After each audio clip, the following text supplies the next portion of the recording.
Hi, this is Ryan Neal from the USA offices of Neal's Saddlery and Harness, CowBoy sewing machines, and high-tech sewing machines. And today we're going to do a maintenance video and a little bit of an operational video so you can understand how to work our model 80-20 leather splitting machine a little bit better. So I'm going to have the camera pan in for certain angles here so you can see a little bit better on what you can get a little bit better vantage point on what it is that I'm trying to indicate here. So this machine does require a certain amount of lubrication, although you won't have to lubricate it very frequently, but I will illustrate the points where it does in fact need to be lubricated. So anywhere where you see a red dot on the casting is a good place to lubricate. So where this red dot is right here is a good place to lubricate. There's a red dot right here. That is also a good place to lubricate. I'll have the camera come around over on this side, and you'll see tucked back in the casting there is in fact another red dot. That is a good place to lubricate as well. On this side of the sewing, or this side of the splitting machine, you would probably also want to put some gear oil on these gears every once in a while just to keep them moist and make sure that they don't chatter excessively. Coming over to the other side of the splitting machine, you'll see that there's a red dot right here in the casting. There's also a red dot right here in the casting, and then I'll have the camera come over on the other side, and you'll see tucked in there is also another red dot. So you do want to put some sewing machine oil in those dots, or sorry, in where those red dots are at. Then also on this side there is another gear assembly, and you do want to go ahead and put some 90 weight gear oil, or just a good heavyweight gear oil on these gears, and then run the machine to make sure that the oil is circulated throughout the gears.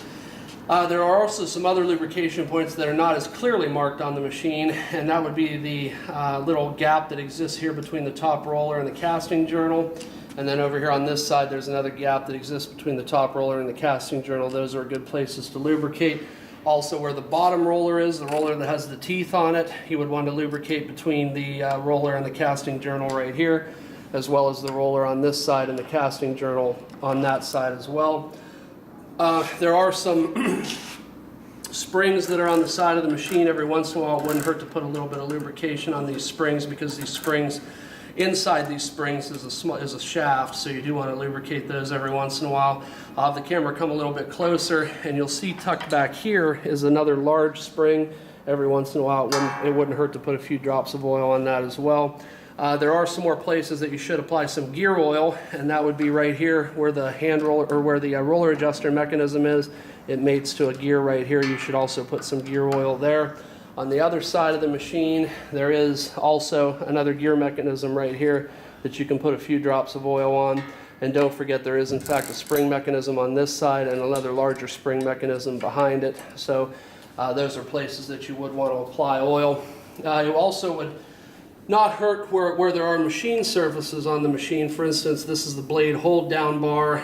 It is only partially painted, and so you would want to put some gun oil or some sort of preservative oil on this to keep it from rusting, because it is a machine surface made of cast iron. Also, the top roller is machined but not painted, and so you would want to go ahead and put a light coating of gun oil or something like that on it to stop it from rusting as well. So those are the main lubrication points on this machine. Other than that, there's really not a whole lot else that you would need to lubricate on it. So now we're going to talk a little bit about how to adjust the machine and some of the options that are on the machine. You do have the option to power this machine by hand using the hand crank lever that's on the side of the machine. Now right now we do have this connected to our motor drive unit as well as our speed reducer unit, so if you turn this, it turns a little bit hard. So if you do decide you want to power it by hand, simply remove the belt from the gear reducer unit underneath the sewing machine. Just remove the belt and you will be able to power it by hand much more easily, because it will turn much easier, and enabling you to turn it over by hand a lot better. So then we're going to talk a little bit about how to adjust the machine. So you'll see here, and I'll have the camera come down very close so that we can see this gap, this light gap that exists between the top roller and the bottom roller. I'm going to turn the crank wheel here. I'm going to turn it in a clockwise direction away from me, and you'll see that the distance between the top roller and the bottom roller increases. And so what happens is, as this distance increases, you're going to notice that it's going to split off less and less leather from the bottom of the piece, so you in effect get a thinner split. As we bring this roller counterclockwise towards me, you'll see that the top roller actually drops down, and that's going to give you a much thicker split. So that's going to hog off a lot more leather from the bottom side of the piece because the top roller is pressing it harder and harder into the bottom roller. So it'll have the effect of taking off a lot of leather. So just remember, and this is sort of a micrometric adjustment. You can turn it one gear at a time, or one gear tooth at a time rather. So you can see as I turn this, you can turn it in very small increments. You can split off approximately a half to 1 ounce at a time on the pieces if you do want to, or if you do in fact want to split off a lot, you can just turn the flywheel here very rapidly and in large amounts, and then you'll see that the roller will go up and down much more vigorously, and so you can split off a lot more leather. So there are some other adjustment points on this machine. If you want to increase the amount of pressure that the bottom roller squeezes against the leather, I'll have the camera pan this direction, and you'll see underneath the machine, you'll see that there's an adjuster screw right here, and that's used to regulate the tension that's on the bottom roller, the amount of pressure by which it squeezes down, or squeezes up rather, on the leather. So in order to increase that tension, you would turn this so that you can press the spring, which is right here. And there is one on the other side as well. So compressing that spring increases the amount of pressure that the bottom roller squeezes against the top roller. There is also a leveling adjustment to level the top roller relative to to level the bottom roller relative to the blade. And those adjustment screws are here and here.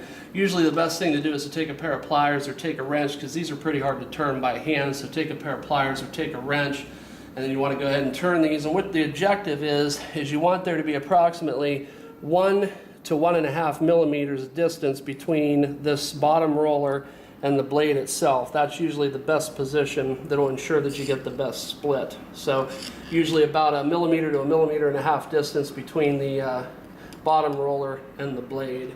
And again, there's 2 adjuster screws on both sides of this, so that you in fact can level one side and then you can level the other side. But ultimately you want about 1 millimeter to 1.5 millimeters clearance between the blade and the bottom roller.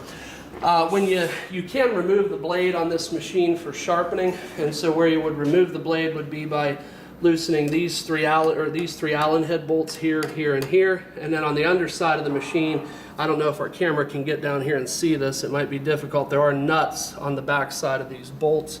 So you want to go ahead and remove those nuts as you back the bolt out. And then what will happen is this top piece, which we call the blade hold down bar, this top piece will actually pick up all the way off the machine.